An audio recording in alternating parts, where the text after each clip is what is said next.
السلام عليكم، عاملين ايه؟ يا رب دايما تكونوا في خير وفي سعادة وفي احسن حال. بحب ارحب بيكم دايما في قناتي وصفة واكلة مع عبير. معاكم عبير حسن. النهاردة هنعمل مع بعض البسبوسة المرملة المكرملة اللي لونها زي ما انتم شايفين كده، اللي دايبة دوب بطريقة سهلة وبسيطة. ان شاء الله تعجبكم الطريقة. شايفين البسبوسة عاملة ازاي؟ اللهم بارك. يعني بسبوسة بجد بتتكلم عن نفسها.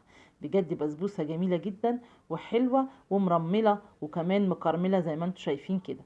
وطبعا لو انت ما بتعمليش بتعملي البسبوسة وما بتنجحش معاكي، هتعمليها بالطريقة دي ومن اول مرة هتنجح معاكي وعلى ضمانتي. نقول اللهم صل وسلم وبارك على سيدنا محمد وعلى اله واصحابه اجمعين. حابه اقول لك لو لسه ما اشتركتيش في القناه، اشتركي في القناه وفعلي الجرس على كلمه الكل عشان يوصلك كل جديد. ودعميني باجمل لايك منك، بيبسطني وبيشجعني. زي ما انتم شايفين كده، جبت نص كيلو من دقيق السمنيله وكمان معلقتين من جوز الهند وذره الملح وكوبايه من السكر وكوبايه من السمنه وكوبايه من اللبن الحليب. كل دي مجات. مقاديرنا سهله وبسيطه خالص. هحط كوبايه وربع من السكر على كوبايه ونص من الميه. هنعمل الشربات. اول حاجه هندخل في شربات البسبوسه الاول. هنحط كوبايه من السكر على كوبايه وربع من السكر على كوبايه ونص من الميه. تمام. زي ما انتم شايفين كده، حطيت كوبايه وربع من السكر، هحط عليها كوبايه ونص من الميه واحط عليها معلقه عسل كلوكوز. تمام. ولو مش متوفر عندك عسل الكلوكوز، حطي كوبايه ونص سكر من الاول. تمام. انا حبيت احط معلقه عسل كلوكوز، بيلمع البسبوسه في الاخر، بيديها لمعه حلوه، مش اكتر ولا اقل. تمام. يعني لو ما عندكيش العسل الكلوكوز تقدري ما تحطهوش وتستغني عنه تماما. حطي كوبايه ونص من السكر بدل كوبايه وربع. تمام. على كوبايه ونص من الميه. بعد كده هنزل بنص ليمونه كده عليه، هعصرها من الاول كده عليه. وبعد كده هنزل بكيس من الفانيليا. بعد ما هنزل بكيس من الفانيليا هرفعهم على النار. وطبعا شربات البسبوسه بيبقى خفيف مش تقيل، عكس شربات الكنافه. شربات الكنافه لازم يكون تقيل، لكن شربات البسبوسه بيكون خفيف. طبعا حطينا كوبايه وربع من السكر، عليهم كوبايه ونص من الميه، عليهم معلقه عسل كلوكوز، عصره ليمونه، كيس فانيليا. على النار هنرفعهم لغايه لما يغلوا غلوه كده، بس لمده 7 دقايق او 10 دقايق تدفع عليه وتنزليه. تمام. هجيب بعد كده صينية بتاعتي. هجيب صينية كده حافتها تكون عالية. تمام. بعد ما هجيب صينية كده حافتها تكون عالية، هبتدي اولع البوتاجاز واحطها وانزل بكوباية من السكر فيها. تمام. هبتدي انزل عليها بربع كوباية من المية. يعني مج من السكر عليه ربع كوباية من المية. تمام. بعد كده هبتدي اقلب فيهم كده لغاية لما ياخدوا اللون الجلد.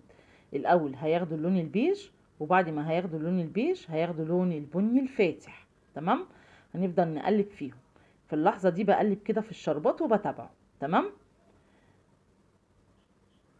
زي ما انتم شايفين كده ابتدى يغلي السكر مع ربع كوباية المية. ابتدت تغلي لغاية لما تاخد اللون البني الفاتح. بعد كده هتاخد لون بني غامق سنة. تمام. هنقلب فيه باستمرار عشان ما يحصلش ان يغمق منك ويمرر منك تماما. هتقلبي باستمرار كده باستمرار، بحيث ان ياخد اللون معاكي اللون البيجي الاول، وبعد كده هياخد اللون البني الفاتح. في اللحظة دي ضفت معلقتين من السمنة على الشربات.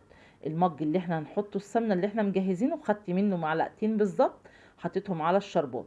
حابة تحطيهم مفيش مشاكل، مش حابة عادي. انا بحط بس معلقتين السمنة على الشربات عشان يلمعوا البسبوسة في الاخر، يدوا لمعة حلوة للبسبوسة في الاخر. لكن انت لو مش حابة تحطي، ما تضيفيش معلقتين من السمنة على الشربات. تمام. هنا زي ما انتم شايفين كده السكر مع المية خد اللون البيج. بعد كده هياخد الدرجة اللي اغمق من كده. وطبعا ما تغمقيش عن كده عشان خاطر ما يمررش منك. تمام. هتقلبي باستمرار. طبعا انا قلت لكم اخترت الصينية الحافة بتاعتها عالية، عشان لما اجي اضيف المكونات عليها بيحصل فوران. فطبعا ما تقدريش تعملي في طاسة، هيفور منك. تمام. هنا ضفت كوباية ناقصة معلقتين اللي احنا خدناهم على الشربات. يعني المج السمنة ده ناقص معلقتين اللي احنا خدناهم على الشربات.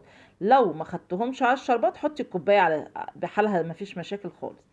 بعد كده هضيف كوباية من الحليب او كوباية من اللبن. يعني الحليب يعني اللبن، انا بقول بردك عشان اللي مش عارف في البلاد العربية.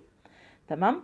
حطيت كوباية من الحليب على الخليط، واول لما نزلت بالحليب زي ما انتم شايفين كده حصل فوران. دي اللحظه اللي انا بقول لكم عليها، لازم تكون الصينيه حفتها عاليه عشان ما يفرش منك.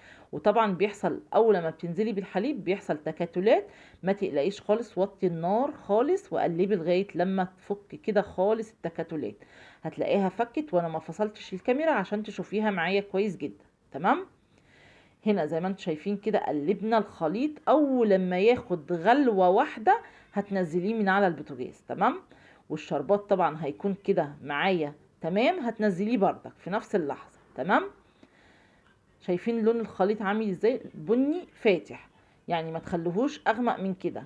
يكون ممكن افتح ولكن ما يكونش اغمق من كده. تمام. لو انت عايزه البسبوسه بتاعتك مكرمله ولونها غامق شويه هتخليه اللون ده. عايزاها افتح سنه خليها افتح سنه، يعني يبقى افتح سنه عن كده. تمام. هنا الشربات كان تمام معايا، وهنا الخليط كان غلى خلاص كده. هنزله ونروح على الرخامه بتاعتنا. هنعمل ايه يا عبير؟ اول حاجه دقيق السمنوله هنحط عليه معلقتين جوز الهند مع ذره الملح، وهنقلبهم كويس قوي. وبعد ما هنقلبهم كده هبتدي اجيب الصينيه بتاعتي اللي فيها الخليط. تمام.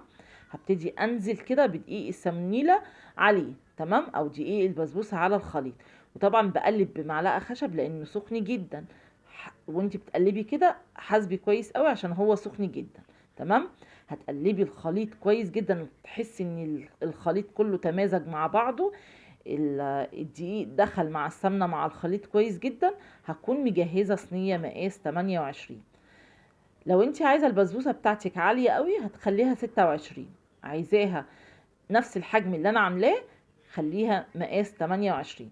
صينيه مقاس 28 وهنزل بالخليط بتاعي كله كده زي ما انتم شايفين من الصينيه. وزي ما انتم شايفين كده هبتدي بقى اساوي الخليط بتاعي في الصينيه بطريقه سهله. زي ما انتم شايفين كده بايه، بالمعلقه كده بحاول اسويه. بعد كده هلبس جوانتي لان المعلقه مش هتسوي كويس جدا. هلبس جوانتي واجيب بوله فيها ميه. تمام. بوله فيها ميه هبل ايدي كده بالجوانتي واحاول اساوي الصينيه بتاعتي كده خالص بحيث ان تكون متساويه تماما. تكون كلها سوى واحد وكلها ارتفاع واحد من كل الاتجاهات. موضوع سهل وبسيط، والبسبوسه هتطلع معاكي ناجحه 100% لو عملتيها بالطريقه دي. طبعا سوينا الصينيه كده زي ما انتم شايفين كده. وبعد ما سويناها هجيب السكينه وهنقطعها قبل ما تدخل الفرن يا عبير.